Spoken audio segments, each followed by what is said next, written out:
Saint Isidore of செவில் கிபி 560ஆம் ஆண்டு Spain நாட்டுல பிறந்திருக்காரு.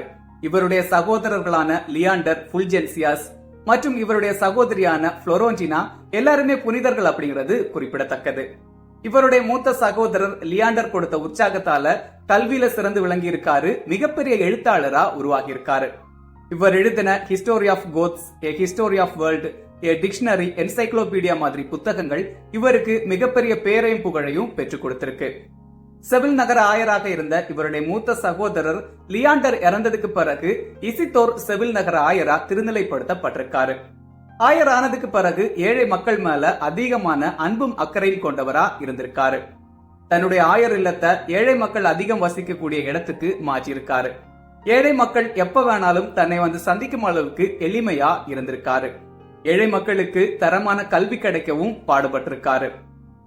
எல்லா பங்குக்கும் பக்கத்திலையும் ஒரு குருமடம் இருக்கணும் அப்படின்னும் மக்களும் தங்களுடைய குழந்தைகளை குருமடத்துக்கு அனுப்பி ஆன்மீக கல்வி பெற உறுதுணை செய்யணும் அப்படின்னும் வலியுறுத்தி இருக்காரு. இப்படி மக்களுக்காக அரும்பாடுபட்டு கொண்டிருந்த இசிதோர் திடீரென உடல்நலக்குறைவு ஏற்பட்டு 636ஆம் ஆண்டு இறந்து போயிருக்காரு.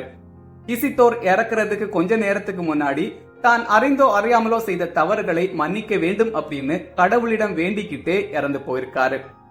April 4th, Saint Isidore of Seville feast day.